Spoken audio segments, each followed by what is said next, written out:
Bonjour, dans cette vidéo, nous allons ajouter les petites protubérances qui sont indiquées sur le dessin technique. Alors, nous allons commencer tout de suite.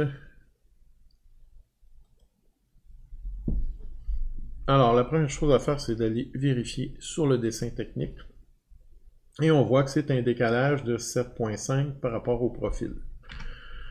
Donc, je vais d'abord me créer un esquisse dans le plan milieu qui représente ceci parce que c'est pas une vue auxiliaire qui me donne les cotes. Donc, si c'était là-dessus, il faudrait nécessairement que ce soit une vue auxiliaire parce qu'on est à 5 degrés. Là, c'est indiqué sur le dessin. Donc, je vais me dessiner tout cela sur le plan droite. Alors, il est possible d'aller, généralement, là, de faire les décalages parallèles comme on l'a indiqué en... Je vous montre de quelle façon. Donc, quand vous trimballez la souris, vous allez noter, vous accédez à la tangence par rapport à l'esquisse. J'ai passé, c'est ça que je viens d'obtenir. Et puis là, je peux demander un décalage, 7,5, excellent. On va essayer de faire la même chose ici. Et puis, on essaye encore. Et cette fois, ça ne fonctionne pas. Bon, il y a un message qui nous explique comment s'en tirer. On va essayer d'une autre façon. Ce que vous pouvez faire dans ces cas-là, c'est sélectionner la face. Et ici, en dessous de convertir les entités, vous avez courbe d'intersection. Vous générez la courbe d'intersection. Et puis, cette fois, je recommence en sélectionnant la courbe d'intersection. Là, ça fonctionne bien. Alors, je viens de faire mon décalage. Et ici, si on a besoin, on fera la même chose. Non, ça fonctionne ici. Donc, j'ai corrigé mes éléments qui sont ici. Ensuite, si je regarde le dessin technique, il est indiqué que c'est une intersection entre le plan et RS57. Oh, oh, oh. Qu'est-ce que c'est ça, RS57? Eh bien, on va le faire après. On va se placer sur le... Je vous explique ça tout de suite. On va quitter ici. On aura donc nos courbes qu'on va pouvoir venir projeter sur le plan en question. Mais avant ça, on va indiquer les différents rayons sphériques qui sont mentionnés, 157, 162 et 167. En fait, il s'agit d'additionner 7 et ensuite 5 et 5. C'est ce qu'on va faire immédiatement. Alors, je vais prendre ma surface de révolution qui est ici. Je retourne en surface. Et puis, je fais différents décalages. Le premier, c'est 7, que je vais inverser de côté, évidemment. Je le resélectionne. Je refais un deuxième décalage de 5. Toujours le changer de côté. Et puis, un troisième décalage. Encore une fois, je l'inverse de côté et j'ai mes trois surfaces. On peut les cacher, là, c'est préférable. On a juste à les sélectionner par l'autre élément. Maintenant, ces courbes-là ici, hein, je dois aller les porter, mais selon notre plan orthogonal. Alors, regardez bien comment on fonctionne. Vous allez sélectionner ici courbe projetée. Et puis, esquisse surface. Vous allez sélectionner l'esquisse. Ensuite, comme direction de projection, vous allez sélectionner le même plan que le plan d'esquisse, c'est-à-dire le plan de droite. Et puis finalement, notre face qui doit recevoir, c'est celle-ci. Voilà, elle a reçu les courbes.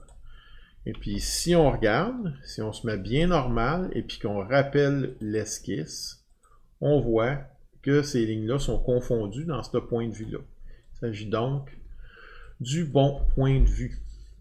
Maintenant, sur cette face-là, je vais convertir en esquisse.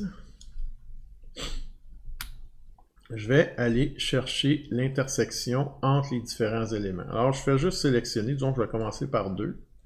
Et puis, je fais comme tantôt, courbe d'intersection. Et de 1. Et de 2. et de 3. C'est fait. Maintenant, vous rapprochez les points. Essayez pas de les connecter tout de suite. Il y a un petit bug. Si vous essayez de les connecter tout de suite, SolidWorks va vous dire, pour une raison ou une autre, qu'il n'en est pas capable. Alors, vous l'approchez tout simplement comme ceci. Et puis, cette fois-là, vous venez rentrer en contact. Vous ne devriez pas avoir de message d'erreur si vous êtes prêt. Comme cela. C'est fait. Et puis, je fais l'arrière.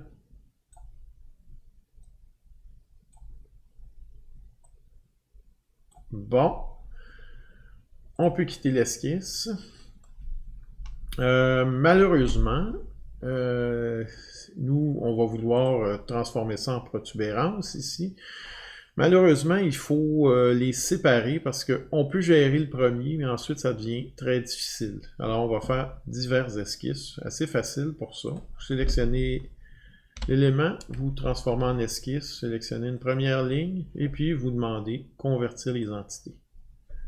Vous quittez l'esquisse, et puis vous recommencez comme ça pour les deux autres lignes.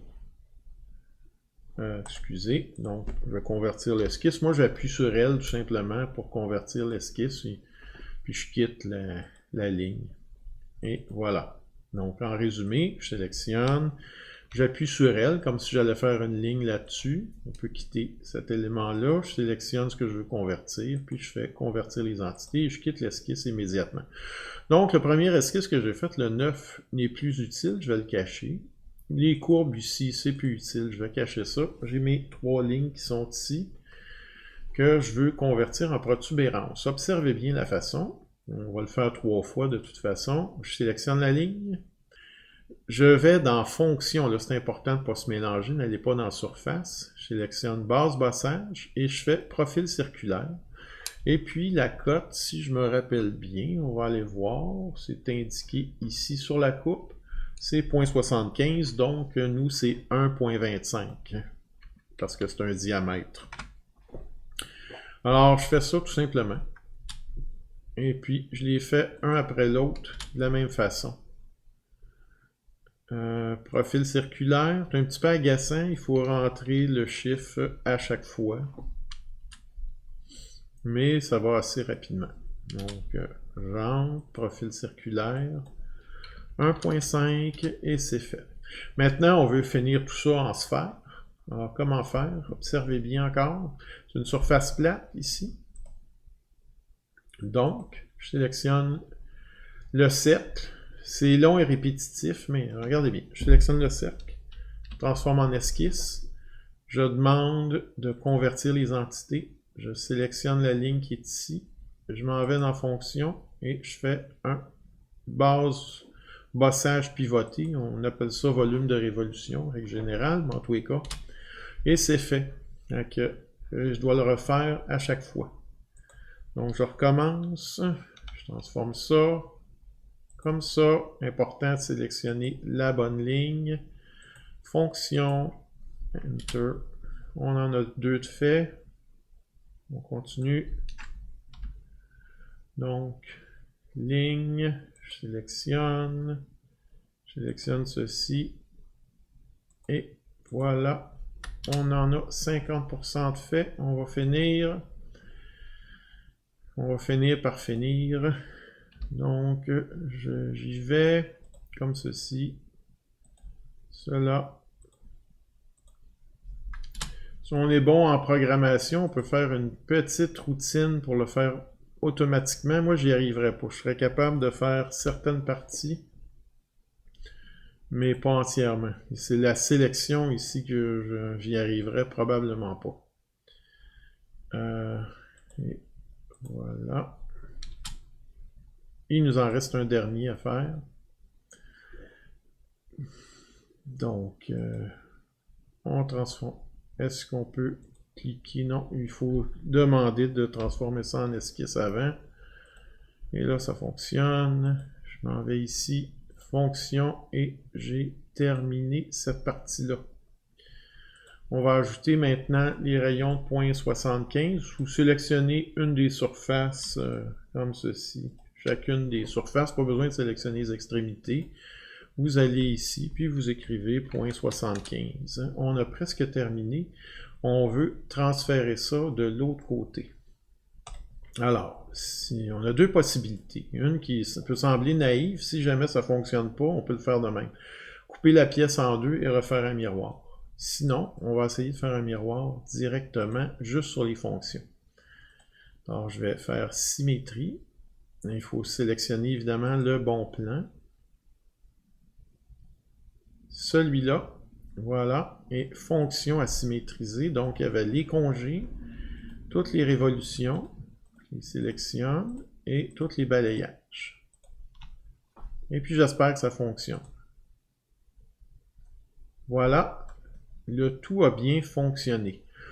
Comme je vous disais, une autre façon aurait été de couper la pièce en deux en sélectionnant le plan, puis utilisant, ça c'est dans surface, c'est ici, enlèvement de matière avec surface, puis refaire un miroir. Ça aurait été possible aussi. Alors, on a terminé notre pièce. Rendez-vous pour faire l'autre pièce et éventuellement l'assemblage. Merci beaucoup.